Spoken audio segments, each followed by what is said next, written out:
Salam dəyərli şagirdlər, bugün dəyər nəşrlərinin sınav imtahanı keçirilmişdir. Hal-hazırda 7-ci sinif Azərbaycan dil suallarını maksimum sürətli bir şəkildə izah edəcəm. Yəni şagirdlər rahat bir şəkildə cavabları yoxlasınlar. Amma hansı sualla bağlı ətraflı izah istəsəniz, şərh bölməsinə yazarsınız, oradan geniş şəkildə izah edəcəm. Vaxt bilmədən birbaşa cavabları sələyim. Deməli, şagirdlər yəqin ki, sınavda mətni maksimum diqqətlə oxuyublar. Burada birinci mətnimizin adı Cavanşir mətnidir. Elə birinci sualdan başlayaq.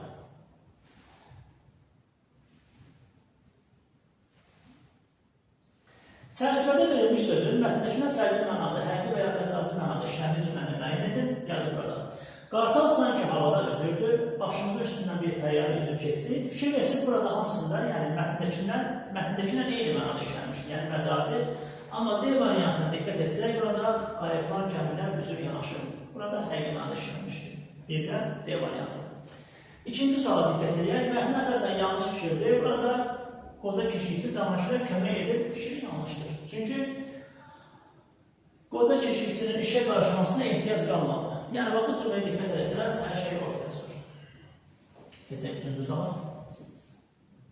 Yazıb ki, olmaz bu zərbədən güclə özü doğruldu. Əgər diqqət edərsiniz, bu mətnin sonunda baş vermişdir. Yəni, ən sonunda bir möhkəm zərbə indirdi. Ona görə yalnız nəticə variantını seçsək, daha doğru olar C variantı. Dördüncüdə tüm qarətlərlə verilmiş sözün kontekstə uyğun mənası. Diqqət edərsək, burada şırımaq sözü. O bir isə qabağındakı üstünə indirib kimi şırıyırdı. Yəni, şırımaq, hücum etmək mənasına gəlir burada. Diqqət etsək, yəni sürətlə hədəfə hücum etmək, üzərinə atılmaq A variantı. Beşinci sualda, Cavanşirin dodaqlarında gülüş izləri silinib yox oldu. Ondan əvvəl diqqət edəsəz, belə bir şey var idi ki, Urmuz Cavanşirə demişdir ki, sən ona 2 dənə zərbə indirmişsən. Yəni, bir də onu qızışdırdı. Onun üzündə gülüş izləri silinib yox oldu və dərhal hücuma keçdi. Altıncı suala diqqət edək. Mətnin məzmununa əsasən nöqtələrin yerinə cavab kağızına uyğun ifadə yazmaqla cümləni tamamlayın. Bura baxaq. Qoca keşikçi qəhqəhə çəkib güldü. Qoşun hesab etdiyi adamlar, yəni Daki Urmuz və Cavanşir idi. Yəni, bu tipli ifadələr yaza bilərik. Çünki Urmuz və Cavanşir olduğunu biz hardan bildik? Ondan sonra yazıb, onlardan biri daldalı çəkilir, biri hücum edirdi. Sonra isə olan adlarla biz tanış oluruq. Yəni, yazmaq olar, adlarını yazmaq olar və ya da tanıdığı 2 nəfər idi, məsələn, tanıdığı insanlar idi. Yəni, adlarını qeyd eləsək daha məntiqli olar. Çünki növbəti belə deyil, cümlələrdən biz artıq görürük ki, biri Urmuz idi, biri Cavanşir. Sonra, 7-ci sualda hansı cümlədə numerativ söz işlənməyib? Numerativ söz sayla isim arasında işləndiyinə görə, burada məsələn 6 kitab, 6 ədəd kitab, bu numerativdir. Amma 2 nəfər gəlib, burada 2 nəfər insan məsələn desəydi doğrulardır. Ona görə də cavab B variantı olacaq. 8-ci sualda diqqət edərsək, sual işarəsi burada çağrılma sözünün altındadır və sırf ona aid olan məhsul növüdür. Çünki ağıllanmaq sözündə məhsul növünün ıl-ın şəkilçisi olmadığına görə o çağrılma sözünə aiddir.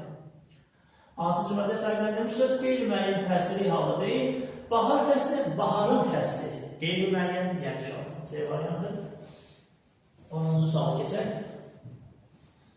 Çörəkotlu sözündə kildan sonra sahib qəbinə görə iyi olacaq və diqqətlə baxsaq, R-la yetini getirir, D-la C isə kar olacaq. Ona görə də bunların karla C-ni getirir bərabərdir.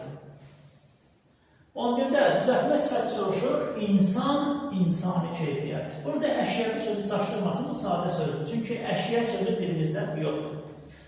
12-ci sualda buradakı düzəlişlərə elə bir arpa əkilmişdir. Arpa kimsə tərəfindən əkilib və mühitlasda var. Nə əkilib arpa, kim tərəfindən bilinmir məhsul. B variantı. 13-cü sualda frazoloji birləşdirmək işlənməyib. C variantında yarpaqların yanıb tökülməsi həqiqi mənada idi. Əgər hirsindən yanıb tökülmək olsaydı, məcazi olardı. 14-cü sualda eniş və yoxuş, yəni eniş, yoxuş bir-birinin əksidir, antonim. 15-ci sualda mürəkkəb qismin yazılışı doğrudur. Oğul, uşaq, yaxın mənalı sözlər defislə yazılır. Sonra 16-cı sualda çoxaltma dərəcəsindən sifət işlənməmişdir. Baxaq, dümaq çoxaltma, ən böyük çoxaltma, xırdacaq çoxaltma, burada isə balaca. Balaca olsa çoxaltma olardı. Cavab C variantı. Bu adi dərəcədir. 17-ci suala diqqət edək. Hal şəkilçisi işlənmişdir, mənsubiyyət ilə işlənir. Əgər mənsubiyyət artıracaqsa, sahib düşməlidir. Ona görə beyni və oğlun sözləri mənsubiyyətə aid olduğuna görə sahibləri düşür. 1-ə AC, 2-yə BD. 1-ə AC, 2-yə BD, A variantı. 18-ci sualda o A kimi tələffüz olunur, Moskva, Moskva. 19-cu sualda bizdən sayıları soruşur. Birinci sıra sayı, 15 müəyyən miqdar sayı. Bunları yaza bilərsiniz. Yəni, çalışmaq lazımdır ki, tam yazmaq lazımdır, birini yox. Ona görə də burada biz cavab qeyd elədik, gələk 20-ci suala. Yəqin ki, şagirdlərimiz bu mətndə maksimum şəkildə diqqətlə oxuyurlar. Baxaq. Mətnə əsasən belə nəticəyə gəlmək olmaz. Burada qarətdən söhbət getmirdi. Yəni, diqqətlə baxmışsa, C variantı olacaq. Yəni, işğal söhbəti yox idi qarət etmək. Dağıntı törətmək, yəni belə bir şey yox idi orada. 21-ci də diqqət edək. Hansı sözü nöqtələr yerinə yazmaqla cümlənin tamamı olmaz. Baxaq. Tarixi proseslər nəticəsində meydana gələn bu abidə bu gün də Azərbaycan mədəni irsinin mühüm nümunələrindən biri kimi qiymətləndirilir, xarakterize olunur, qəbul edilir. Amma inşa edilir, tikmək deməkdir. Yəni, inşa etməkdən burada söhbət edilir. 22-ci suala diqqət edək. Şəxs səhviyyətli memarlıq kompleksi özündə müxtəlif funksiyaları, tikililəri birləşdirərək vahid memarlıq ansamblı yaratmışdır fikrini mətndəki hansı məlumatlarla əsaslandırmaq olar? Yəni, müxtəlif funksiyalı tikililər bilirsə, buradan baxaq. Bax, məsələn, məscid, zərvarlara məxsus otaqlar, bunlar yəni türbə, məscid, zərvarlara məxsus otaqlar, yəni müxtəlif funksiyalı tikilləri birləşdirib bir memarlıq ansamblı yaratmışdır. A variantı burada daha məntiqli olar.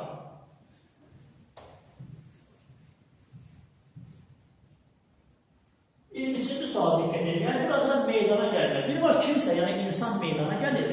Amma mətndəki meydana gəlmək məcazi mənadadır. Diqqət edəsək, tarixi proseslər nəticəsində meydana gələn, bax, burada meydana gələn məcazi mənadadır. 24-cü sualda şəxs səhviyyətli memarlıq kompleksinə aid olan tikililərdən deyil. Möminəxatın türbəsinin mətnə adı çəkilmir. Bunlar fərqli ərazilərdə yerləşən abidələrdir. Kursivlə verilmiş cümlədə fərqlənmək sözünün qarşılığı, fərqlənmək sinonim, yəni sinonimi tapmaq lazımdır.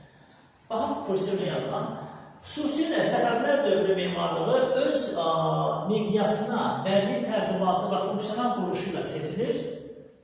Baxaq, öz funksional quruluşu ilə fərqlənir, seçilir. Məsələn, bunu yazmaq olar. Belə. Yəni, 25 sualı maksimum bir şəkildə, sürətli bir şəkildə izah etdik.